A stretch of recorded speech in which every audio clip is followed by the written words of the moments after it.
satisfied, YouTube. I'm satisfied, YouTube. YouTube.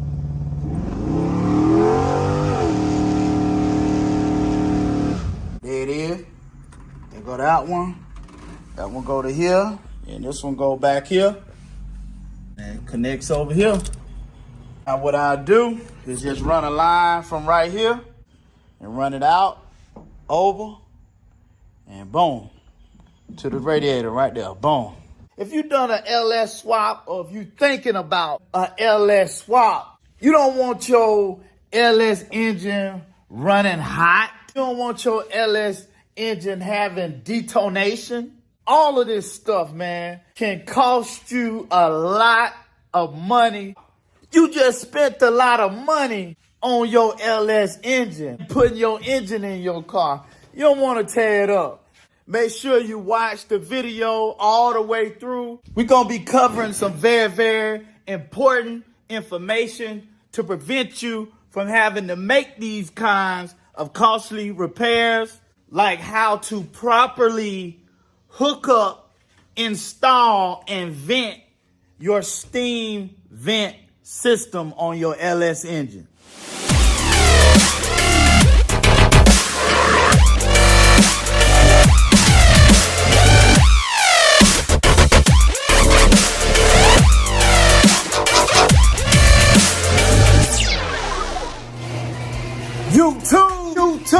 YouTube. This your boy, Tone, coming back at y'all. One more again, YouTube, with another great video on Chevys R Us, man. Y'all already know what time it is, man. We out here in the garage. Ain't nothing nobody can do about it, man. We out here. We ain't gonna do no work on the 72 LS3 swap convertible Impala. Not today, but it is right here, YouTube. Today, YouTube, I want to talk to y'all about how to properly vent your steam line system on your LS engine. If you got an LS engine, if you done an LS swap, or if you thinking about doing a LS swap, what I'm getting ready to explain to you today is very, very important. You don't want your LS engine running hot. You don't want your LS engine having detonation. All of this stuff, man, can cost you a lot of money to get your engine repaired. You just did your LS swap. You just spent a lot of money on your LS engine and putting your engine in your car. You don't want to tear it up. So make sure, man, y'all pay attention. Make sure you watch the video all the way through, because I'm going to cover some very, very important information. We're going to be walking through how to set up this steam vent system. We're going to be taking a look back later on in the video exactly how we set up our LS steam vent system in our 72 LS3 swap convertible Impala.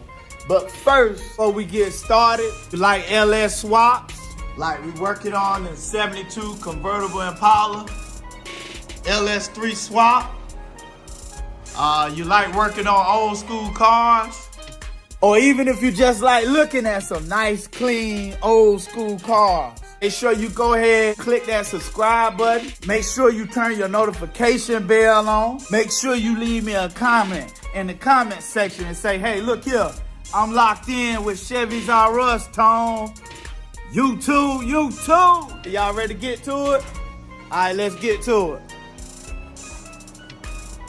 All right, YouTube, what you looking at here on the front of the head, this is a LS steam port here.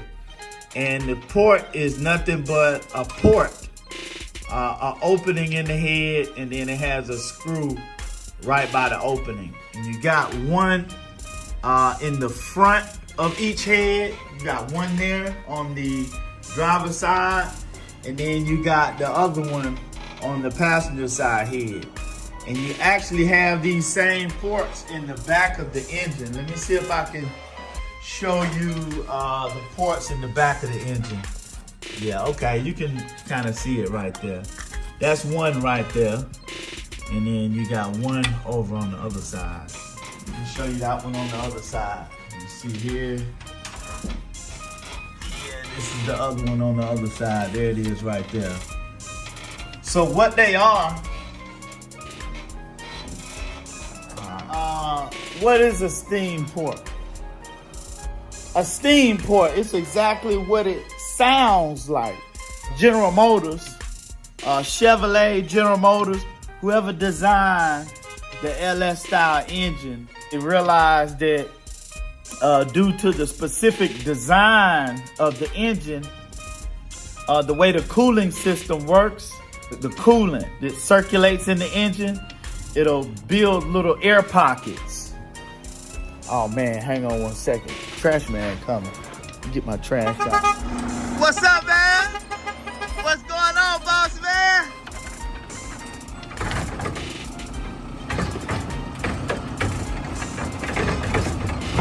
Hey, appreciate it, man. My man.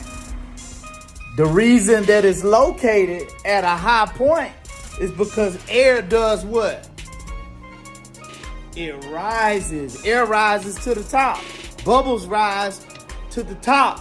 So this is why they place those steam vents, steam ports at the highest location, because it allows for the air to be released out of the system so that your engine can continue to properly cool itself and not have hot spots, creating all these additional unnecessary issues.